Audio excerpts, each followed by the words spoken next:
Assalamualaikum warahmatullahi wabarakatuh. Selamat datang kepada seluruh mahasiswa. Berjumpa dengan saya Wahid Asyahri kali ini dalam mata kuliah Pancasila. Selamat datang kepada seluruh mahasiswa. Semoga bisa menyiapkan jiwa, raga, hati dan pikirannya untuk mengikuti proses perkuliahan kita secara online, terutama dalam menyimak dan memahami materi dalam bentuk video pembelajaran yang telah saya sediakan. Baik, langsung saja. Pada pertemuan kedua di mata kuliah Pancasila yang terdiri dari 2 SKS, kita akan membahas tentang dinamika dan tantangan Pancasila serta esensi dan urgensi Pancasila. Dinamika pendidikan Pancasila. Jadi bagaimana pergerakan, perkembangan, perubahan dari pendidikan Pancasila itu sendiri. Nah, pendidikan Pancasila mengalami pasang surut dalam pengimplementasiannya. Secara historis, upaya pembudayaan atau pewarisan nilai-nilai Pancasila tersebut telah secara konsisten dilakukan sejak awal kemerdekaan sampai dengan sekarang. Cara pembudayaan dan penyebarannya, yang pertama, pada masa awal kemerdekaan, pembudayaan nilai-nilai tersebut dilakukan dalam bentuk pidato-pidato para tokoh bangsa dalam rapat-rapat akbar yang disiarkan melalui radio dan surat kabar. Lanjut, pada tanggal 1 Juli 1947 diterbitkan buku yang berisi pidato Bung Karno tentang lahirnya Pancasila. Perubahan yang signifikan dalam metode pembudayaan atau pendidikan Pancasila adalah setelah Dekret Presiden 5 Juli 1959. Pada tahun 1960 diterbitkan buku oleh Departemen P dan K dengan judul Manusia dan Masyarakat Baru Indonesia atau Civics. Buku tersebut diterbitkan dengan maksud membentuk manusia Indonesia baru yang patriotik melalui pendidikan. Selain itu, terbit pula buku yang berjudul Penetapan 7 Bahan-bahan Pokok Indoktrinasi pada tahun 1961 dengan penerbit CV2R yang dibubuhi kata pengantar dari Presiden Republik Indonesia. Buku tersebut lebih ditujukan untuk masyarakat umum dan aparatur negara.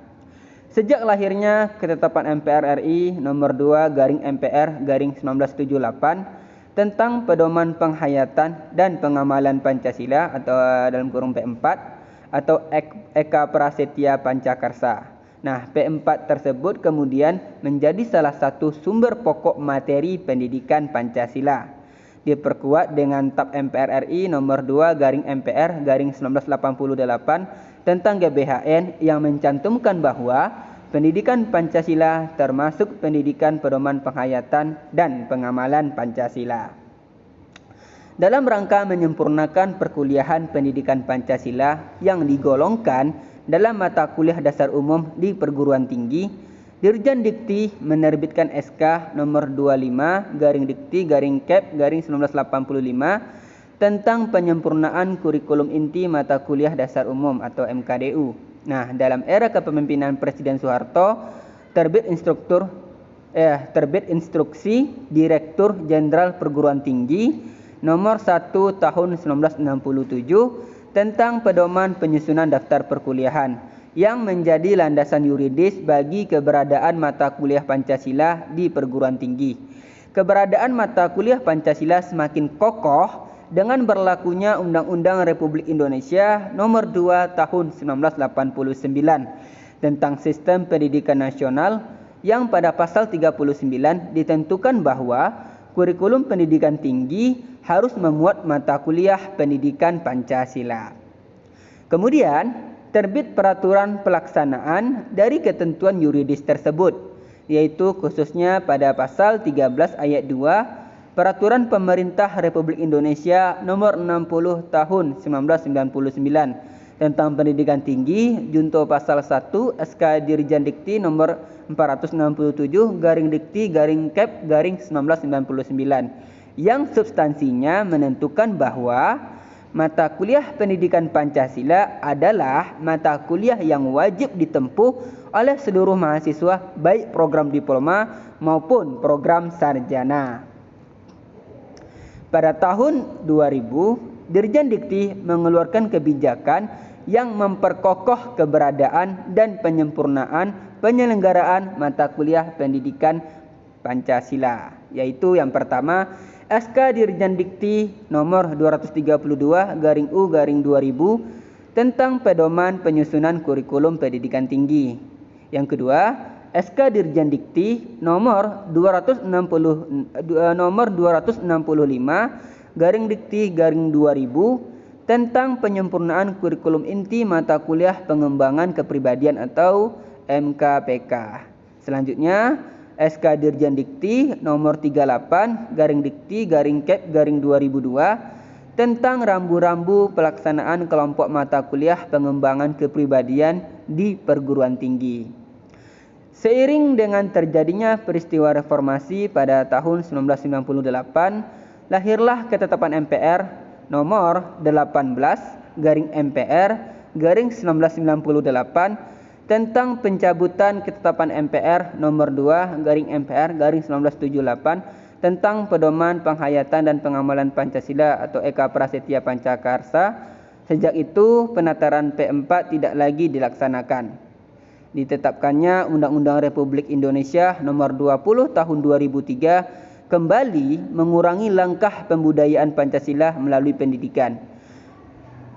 Dalam undang-undang tersebut, pendidikan Pancasila tidak disebut sebagai mata kuliah wajib di perguruan tinggi, sehingga beberapa universitas menggabungkannya dalam materi pendidikan kewarganegaraan. Hasil survei Direktorat Pendidikan Tinggi 2004 yang dilaksanakan di 81 perguruan tinggi, di 81 perguruan tinggi negeri menunjukkan kondisi yang memprihatinkan, yaitu Pancasila tidak lagi tercantum dalam kurikulum mayoritas perguruan tinggi.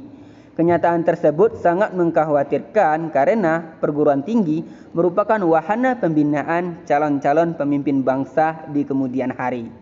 Nah, dalam rangka mengintensifkan kembali pembudayaan nilai-nilai Pancasila kepada generasi penerus bangsa melalui pendidikan tinggi, pecinta negara proklamasi, baik elemen masyarakat, pendidikan tinggi maupun instansi pemerintah melakukan berbagai langkah, antara lain menggalakkan seminar-seminar yang membahas tentang pentingnya membudayakan Pancasila melalui pendidikan tinggi, khususnya dalam hal ini melalui pendidikan tinggi. Nah, seperti itu. Kita lanjut. Di beberapa kementerian, khususnya di Kementerian Pendidikan Nasional, diadakan seminar-seminar dan salah satu outputnya adalah terbitnya Surat Edaran Direktorat Jenderal Pendidikan Tinggi nomor 914/E/T/2011 pada tanggal 30 Juni 2011 perihal penyelenggaraan pendidikan Pancasila sebagai mata kuliah di perguruan tinggi. Dalam surat edaran tersebut, Dirjen Dikti merekomendasikan agar pendidikan Pancasila dilaksanakan di perguruan tinggi minimal 2 SKS secara terpisah atau dilaksanakan bersama dengan mata kuliah pendidikan kewarganegaraan dengan nama Pendidikan Pancasila dan Kewarganegaraan atau PPKN dengan bobot minimal 3 SKS. Penguatan keberadaan mata kuliah Pancasila di perguruan tinggi ditegaskan dalam pasal 35 junto pasal 2 Undang-Undang Republik Indonesia nomor 12 tahun 2012 tentang pendidikan tinggi yang menetapkan ketentuan bahwa mata kuliah pendidikan Pancasila wajib dimuat dalam kurikulum perguruan tinggi. Dengan demikian, pembuat undang-undang menghendaki agar mata kuliah pendidikan Pancasila berdiri sendiri sebagai mata kuliah wajib di perguruan tinggi. Nah, itu tadi tentang dinamika pendidikan Pancasila sejak dari zaman setelah kemerdekaan sampai pada zaman sekarang. Selanjutnya kita akan membahas tantangan Pancasila. Nah, dalam aspek tantangan Pancasila, mari kita simak dari pidato presiden kita. Ada yang pertama yaitu pidato Presiden ketiga Republik Indonesia kita, yaitu Pak B.J. Habibie tanggal 1 Juni 2011. Sejak 1998 kita memasuki era reformasi. Di satu sisi Kita menyambut gembira munculnya fajar reformasi yang diikuti gelombang demokratisasi di berbagai bidang. Namun, bersama dengan kemajuan kehidupan demokrasi tersebut, ada sebuah pertanyaan mendasar yang perlu kita renungkan bersama. Di manakah Pancasila kini berada? Sejak reformasi 1998, Pancasila seolah-olah tenggelam dalam pusaran sejarah masa lalu yang tak lagi relevan untuk disertakan dalam dialektika reformasi. Pancasila seolah hilang dari memori kolektif bangsa. Pancasila semakin jarang diucapkan, dikutip dan dibahas baik dalam konteks kehidupan ketatanegaraan, kebangsaan maupun kemasyarakatan. Pancasila seperti tersandar di sebuah lorong sunyi justru di tengah denyut kehidupan bangsa Indonesia yang semakin hiruk pikuk dengan demokrasi dan kebebasan berpolitik. Nah, itu pidato Presiden ketiga Pak B.J. Habibie. Ya. Beberapa perubahan yang kita alami antara lain, yang pertama, terjadinya proses globalisasi dalam segala aspeknya. Yang kedua, perkembangan gagasan hak asasi manusia yang tidak diimbangi dengan kewajiban asasi manusia. Yang ketiga, lonjakan pemanfaatan teknologi informasi oleh masyarakat di mana informasi menjadi kekuatan yang amat berpengaruh dalam berbagai aspek kehidupan, tapi juga yang rentan terhadap manipulasi informasi dengan segala dampaknya. Nah, makanya banyak tersebar berita-berita palsu atau berita hoax. Ketiga, perubahan tersebut telah mendorong terjadinya pergeseran nilai yang dialami bangsa Indonesia, sebagaimana terlihat dalam pola hidup masyarakat pada umumnya, termasuk dalam corak perilaku kehidupan politik dan ekonomi yang terjadi saat ini. Kita lanjut pada pidato kebangsaan Presiden Republik Indonesia yang kelima, yaitu Ibu Megawati Soekarno Putri. Keseluruhan anggota BPUPK sangat mudah dimengerti mengapa Pancasila diterima secara aklamasi. Hal ini bukan saja karena intisari dari substansi yang dirumuskan Bung Karno memiliki akar yang kuat dalam sejarah bangsa Indonesia, tetapi nilai-nilai yang melekat di dalamnya melewati sekat-sekat subjektivitas dari sebuah peradaban dan waktu. Demikian juga Pancasila pernah disalah tafsirkan semata-mata sebagai suatu konsep politik dalam kerangka membangun persatuan nasional. Padahal persatuan nasional yang dimaksudkan oleh Bung Karno adalah untuk menghadapi kapitalisme dan imperialisme sebagai penyebab dari kerusakan yang hebat pada kemanusiaan. Perjuangan setiap pemimpin dan rakyat Indonesia sendiri, perjuangan agar Pancasila bukan saja menjadi bintang penunjuk, tetapi menjadi kenyataan yang membumi.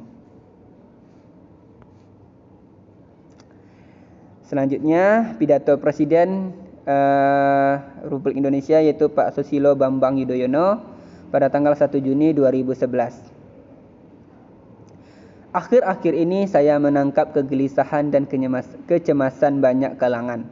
Melihat fenomena dan realitas kehidupan masyarakat, kita termasuk dalam pikiran yang melandasinya.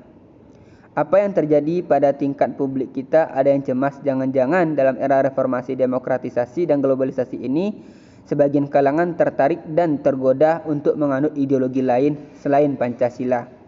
Terhadap godaan apalagi gerakan nyata dari sebagian kalangan yang memaksakan dasar negara selain Pancasila. Negara tidak dapat dan tidak seharusnya mengontrol pandangan dan pendapat orang seorang, kecuali apabila pemikiran itu dimanifestasikan dalam tindakan nyata yang bertentangan dengan konstitusi, undang-undang dan aturan hukum lain. Negara harus mencegah dan menindaknya. Nah, itu tadi pidato para presiden kita.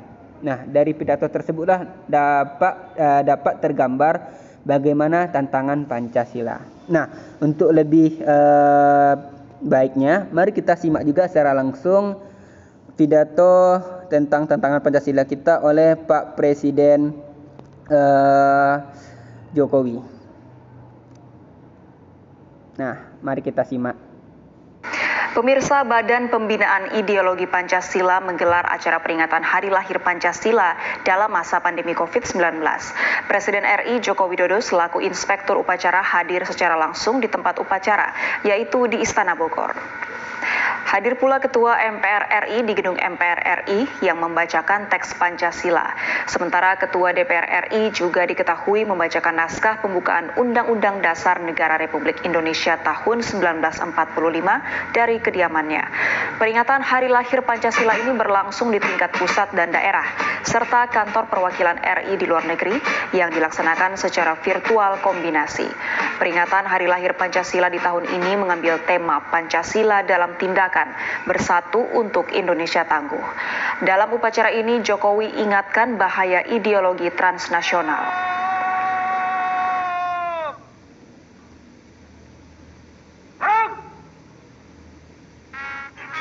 Tantangan yang dihadapi Pancasila tidaklah semakin ringan.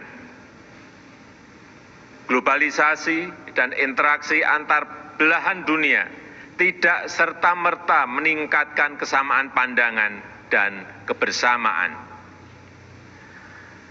Yang harus kita waspadai adalah meningkatnya rivalitas dan kompetisi, termasuk rivalitas antar pandangan, rivalitas antar nilai-nilai, dan rivalitas antar ideologi. Ideologi transnasional cenderung semakin meningkat, memasuki berbagai lini kehidupan masyarakat dengan berbagai cara dan berbagai strategi. Perkembangan ilmu pengetahuan dan teknologi juga mempengaruhi lanskap kontestasi ideologi. Revolusi Industri 4.0 telah menyediakan berbagai kemudahan dalam berdialog, dalam berinteraksi, dan berorganisasi dalam skala besar lintas negara. Ketika konektivitas 5G melanda dunia, maka interaksi antar dunia juga akan semakin mudah dan cepat. Kemudahan ini bisa digunakan oleh ideolog-ideolog transnasional radikal untuk merambah ke seluruh pelosok Indonesia, ke seluruh kalangan, dan ke seluruh usia, tidak mengenal lokasi dan waktu. Kecepatan ekspansi ideologi transnasional radikal bisa melampaui standar normal ketika memanfaatkan disrupsi teknologi ini. Saudara-saudara sebangsa dan setanah air, menghadapi semua ini, perluasan dan pendalaman nilai-nilai Pancasila tidak bisa dilakukan dengan cara-cara biasa. Diperlukan cara-cara baru yang luar biasa, memanfaatkan perkembangan ilmu pengetahuan dan teknologi, terutama revolusi industri 4.0.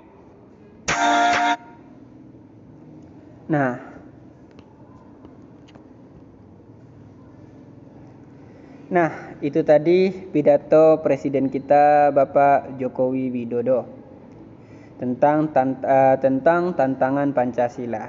Nah, dari pidato-pidato para presiden kita, dari Pak B.J. Habibie, Ibu Megawati Soekarno Putri, Bapak Susilo Bambang Yudhoyono, dan terakhir Pak Jokowi Widodo. Nah, apa yang tergambar atau yang tersampaikan kepada seluruh mahasiswa yang dapat dipahami mahasiswa tentang tantangan Pancasila saat ini. Kita lanjut. Esensi dan urgensi Pancasila.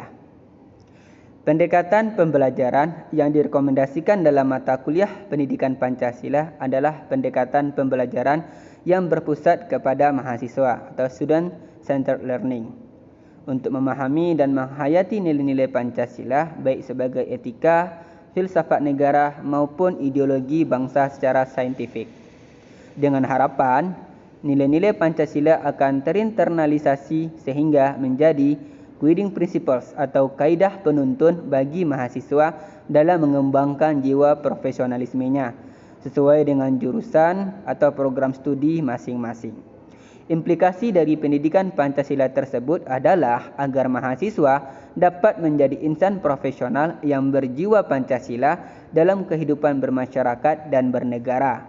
Selain itu, urgensi pendidikan Pancasila adalah untuk membentengi dan menjawab tantangan perubahan-perubahan di masa yang akan datang. Dalam Undang-Undang Republik Indonesia Nomor 20 Tahun 2003, ya, Pasal 3 menegaskan bahwa pendidikan nasional berfungsi untuk mengembangkan dan membentuk watak serta peradaban bangsa yang bermartabat dalam rangka mencerdaskan kehidupan bangsa.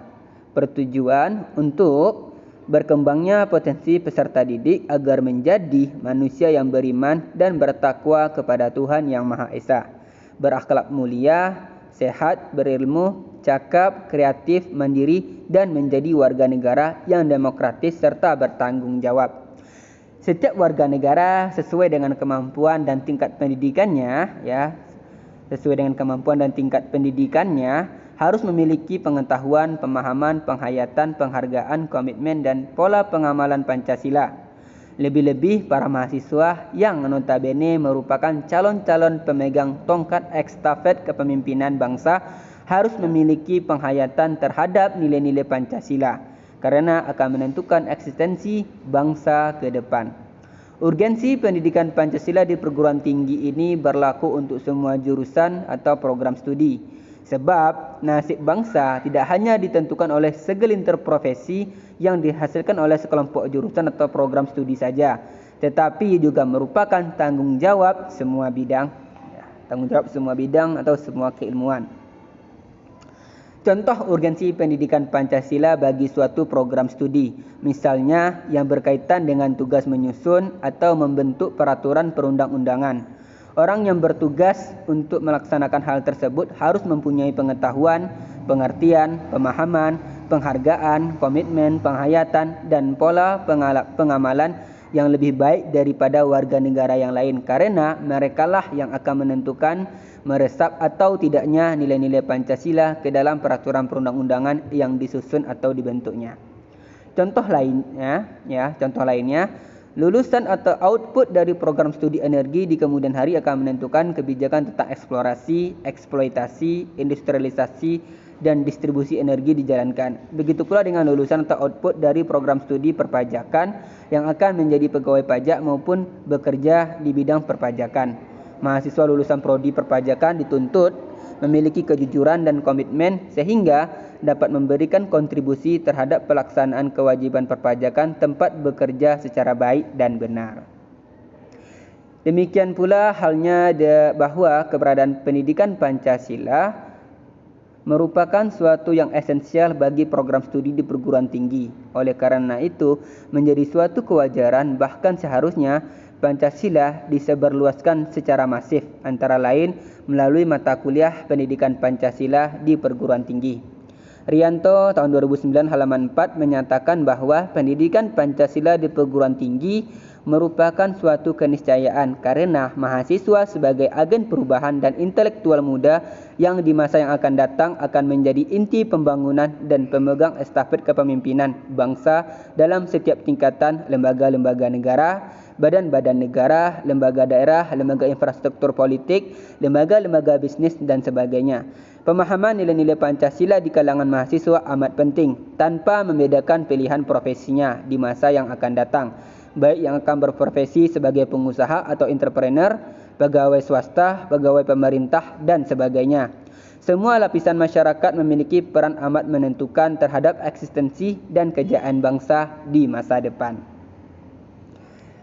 Nah, itu tadi materi perkuliahan kita ya tentang dinamika dan tantangan Pancasila serta esensi dan urgensi Pancasila. Bisa dilihat dari sumber literatur lain ataupun tambahan materi dari referensi lain terkait dengan materi perkuliahan kita ini. Bisa di-share dan dibagi juga dalam WA group maupun dalam diskusi LMS. Baik, semoga mahasiswa dapat mengerti dan memahami dengan baik. Saya Wahib Asy'ari, mohon maaf atas segala kesalahan dan kekurangan. Saya akhiri. Assalamualaikum warahmatullahi wabarakatuh. Terima kasih.